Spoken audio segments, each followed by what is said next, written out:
हजार से 20,000 रुपए डीबीटी के माध्यम से गवर्नमेंट सीधे उसके खाते में भेजेगी। और शोषण अगर किसी ने किया, ब्लैक लिस्ट भी होगा और जेल भी जाएगा। 60 लाख से अधिक नौजवानों को प्रत्यक्ष और अप्रत्यक्ष रूप से रोजगार यूपी के अंदर ही प्राप्त हुआ है। आज आप पूछिए ना देश के उन राज्यों से जहां यूपी का नौजवान पहले जाता था, आज वहां पे काम करने वाले लोग नहीं मिल रहे हैं, क्योंकि यूपी के व्यक्ति को यूपी के अंदर प्राप्त हुआ है। और अभी जो हम लोग एक नई स्कीम लेके आए हैं, बजट में भी प्रावधान किया गया, हम उसमें बजट पे बोलेंगे। लौह पुरुष सरदार वल्लभ भाई पटेल एम्प्लॉयमेंट जोन, उसी जिले के अंदर स्किल डेवलपमेंट से लेकर के एम्प्लॉयमेंट की गारंटी उसी जिले के अंदर उपलब्ध करवाएंगे नौजवान को। कोई भी 8 पास नौजवान हो या फिर कोई टेक्नोक्रेट हो, उसी जिले के अंदर उसे प्राप्त होगा। अभी आपके एक विद्वान सहयोगी कह रहे थे, दुर्गा प्रसाद यादव जी कह रहे थे कि आउटसोर्सिंग की डकैती, सबसे बड़ी डकैती आउटसोर्सिंग के माध्यम से और उसके माध्यम से शोषण करने वाले जितने भी उसके आउटसोर्सर हैं, वे सब समाजवादी पार्टी से जुड़े हुए हैं। शोषण करने वाले जितने हैं, अरे अब मैं नाम गिनाना शुरू कर दूंगा, आप चले जाइए अरे इसीलिए हमने कॉरपोरेशन अब बना दिया है, और कॉरपोरेशन के माध्यम से हम लोगों ने गारंटी दी है कि आउटसोर्सिंग से काम करने वाले नौजवान को 16,000 से 20,000 रुपए डीबीटी के माध्यम से गवर्नमेंट सीधे उसके खाते में भेजेगी। उसके खाते में पैसा जाएगा। आउटसोर्सिंग कंपनी केवल आउटसोर्सिंग की फीस सरकार से लेगी, सरकार उसको अलग से फीस देगी। और शोषण अगर किसी ने किया, ब्लैक लिस्ट भी होगा और जेल भी जाएगा। और जो बड़े लोग होते हैं, मतलब बड़े उम्र में भी और वैसे भी, उनको ज्यादा देर तक गुस्सा रहना भी नहीं चाहिए, क्योंकि उनसे कई के नुकसान भी होते हैं। ज्यादा देर लगी भी तो नहीं।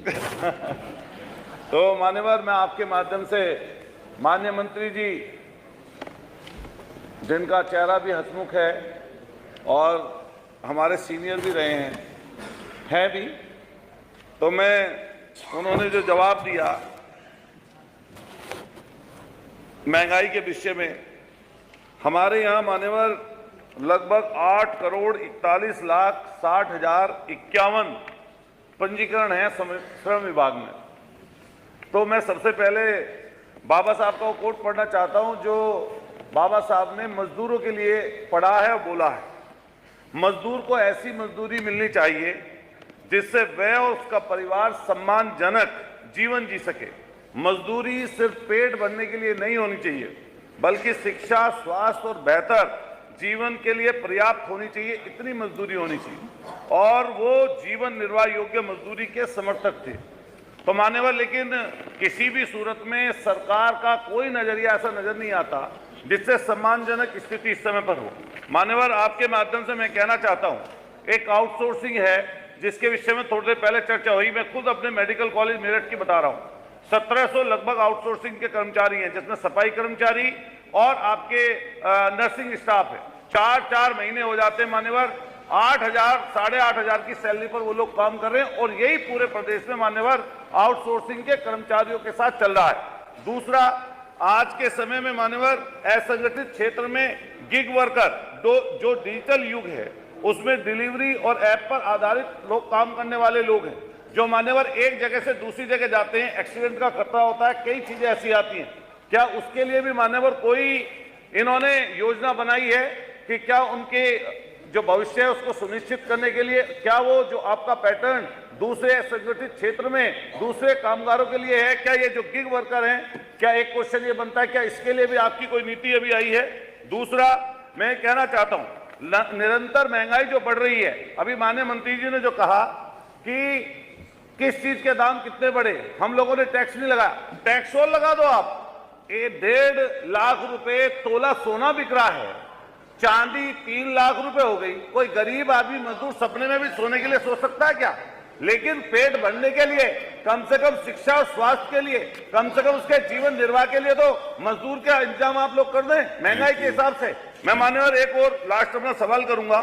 एक तो ये गिग वर्करों के लिए क्या है, दूसरा आउटसोर्सिंग के जो कर्मचारी हैं, जो आपने कहा कि 16,000 रुपए हम लोग उनकी न्यूनतम करने जा रहे हैं, वो कब से करने जा रहे हैं, कब से कर दिया आपने, उसके बारे में जरूर बता दें।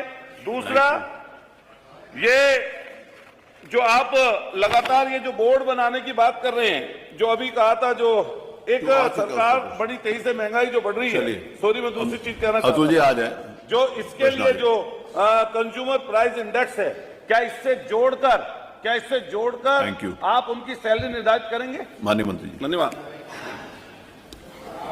माननीय अध्यक्ष जी,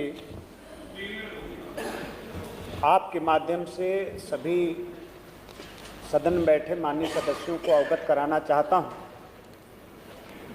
भारत सरकार, माननीय श्री मोदी जी की सरकार ने मजदूरी संहिता नियमावली 2026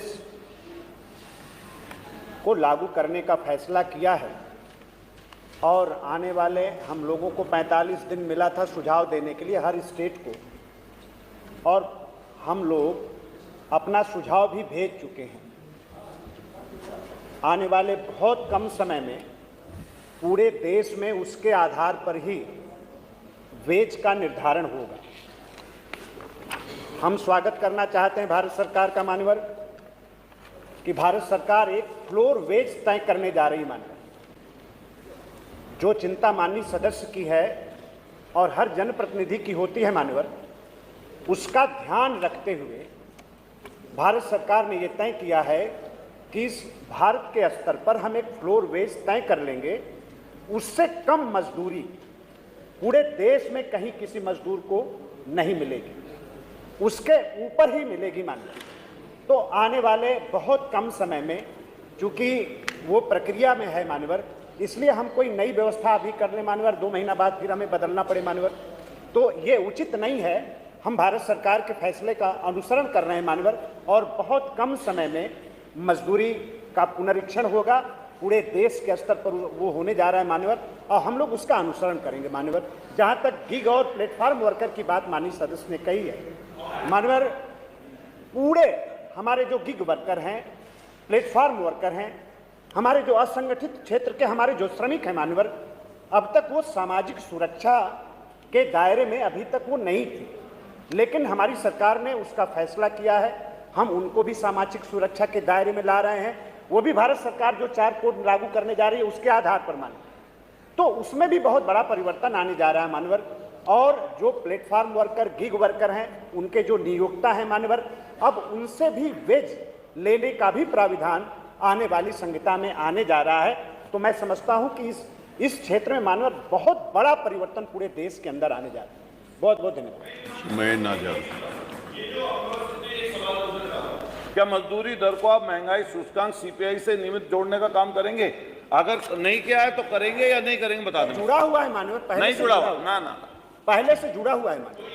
प्रश्न क्या 16 श्री महेंद्रनाथ यादव, हम शासनादेश आपको उनका प्रश्न आ जाने दीजिए। हम शासनादेश आपको वो शासनादेश भिजवा देंगे, आपको भेज देंगे। वो शासनादेश भिजवा देंगे आप।